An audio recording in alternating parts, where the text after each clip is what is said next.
अस्सलाम वालेकुम। आज मैं आपके लिए चिकन दाबू की रेसिपी लाई हूँ। चिकन दाबू बनाने में बहुत आसान और बहुत जल्द बन जाने वाली रेसिपी है और खाने में ये बहुत मज़ेदार है और इसका तरीका बहुत डिफरेंट है। इसके लिए मैंने यहाँ पर 1 किलो चिकन लिया है। नींबू का रस, अगर एक बड़ा नींबू है तो एक काफ़ी है, वरना 2 छोटे नींबू। नमक 1 चाय का चम्मच। सुर्ख मिर्च 1 चाय का चम्मच। गरम मसाला पाउडर आधा चाय का चम्मच। चाट मसाला आधा चाय का चम्मच। धनिया पाउडर आधा चाय का चम्मच। लहसुन पाउडर 1 खाने का चम्मच। अदरक पाउडर 1 खाने का चम्मच। अगर ये नहीं है तो आप लहसुन अदरक पेस्ट भी डाल सकते हैं। रोस्टेड ज़ीरा है, भुना कुटा ज़ीरा आधा चाय का चम्मच। सूजी यहाँ पर मैंने ली है 2 बड़े खाने के चम्मच। कॉर्नफ्लोर 3 खाने के चम्मच, अगर कॉर्नफ्लोर नहीं है तो चावल का आटा ले लें। बेसन 4 खाने के चम्मच और दही 2 खाने के चम्मच।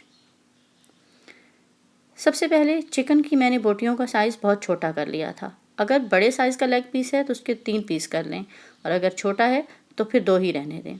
और इसी तरह बाकी चिकन के भी छोटे छोटे पीस कर लें। जितना चिकन छोटा होगा उतना मैरिनेट अच्छा होगा और इसमें मसाले अच्छी तरह जाएंगे और ये बहुत अच्छा बनेगा और जल्दी बनेगा। इसलिए तमाम बोटियों को छोटे साइज़ का कर लें। मैरिनेशन के लिए सबसे पहले मैंने लेमन डाला है, फिर साथ नमक, ज़ीरा, लहसुन पाउडर, धनिया पाउडर, चाट मसाला, गरम मसाला, अदरक पाउडर और सुर्ख मिर्च ली है। लहसुन पाउडर और अदरक पाउडर सन ड्राइड हैं, ये मैंने घर पे ही बनाए हैं। इसकी रेसिपी मैं जल्द अपलोड कर दूंगी। अब मैंने इसमें 2 बड़े खाने के चम्मच दही डाल ली है और सूजी, कॉर्नफ्लोर और बेसन शामिल कर दिया है। सूजी डालने से बहुत अच्छा, बहुत क्रिस्पी हो जाएगा। इन तमाम चीज़ों को अच्छी तरह से मिक्स कर लें। बहुत लिक्विडी नहीं होना चाहिए और ना ही ये बहुत सख्त होना चाहिए, बस बोटियों पर इस तरह से चिपका हुआ हो। अगर आपका इस तरह से नहीं है तो आप 1 टेबलस्पून या 1 टीस्पून ऑयल भी शामिल कर सकते हैं। अब मैं इसको 4 घंटे के लिए मैरिनेट करके रख दूँगी।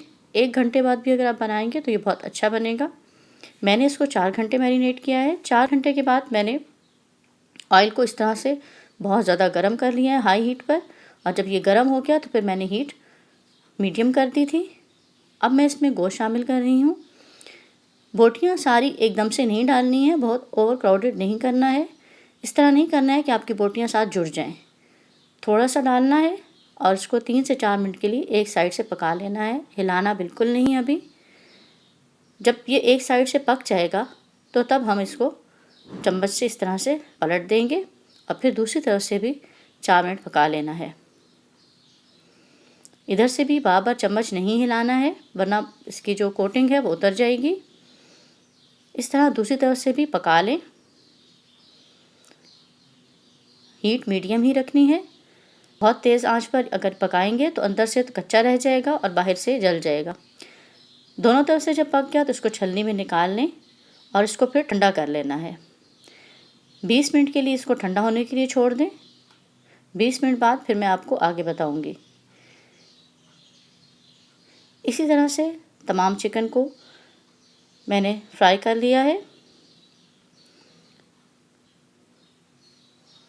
आंच दरमियानी ही रखी है, बहुत तेज़ आंच पर मैं नहीं पका रही हूँ।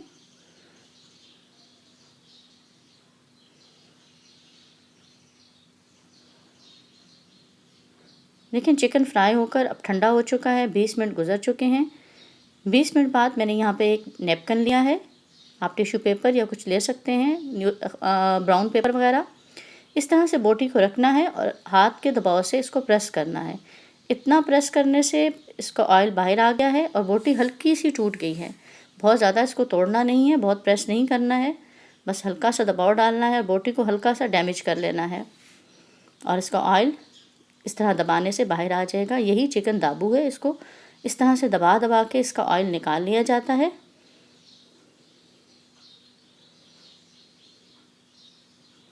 तमाम चिकन को इस तरह से दबा लिया। दोबारा से ऑयल को ज़्यादा गर्म करना है। अब चिकन को रीफ्राई करना है तेज़ आंच पर। ज़्यादा चिकन ना डालें, जितना इसमें गुंजाइश है उतना डालें। और बस अब इसको ज़्यादा देर नहीं रखना है, डालना है और पलट के तेज़ आंच पे पकाना है और पलट के निकाल लेना है। बस 1 मिनट या इससे भी शायद कम। बस इस तरह तमाम चिकन को दोबारा से रीफ्राई कर लें। चिकन दाबू की मज़ेदार रेसिपी तैयार है। मैं इसको आपको दिखाती हूँ कि ये कितना क्रंची है। ये देखिए कितनी अच्छी आवाज़ आ रही है इसमें से, और तोड़ने में बोटी कितनी आसानी से टूट गई है और कितना जूसी बना है।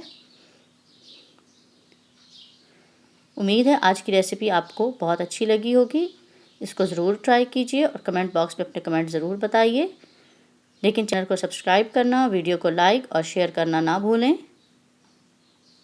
और अपने दोस्तों से भी कहिए कि हमारे चैनल को सब्सक्राइब करें।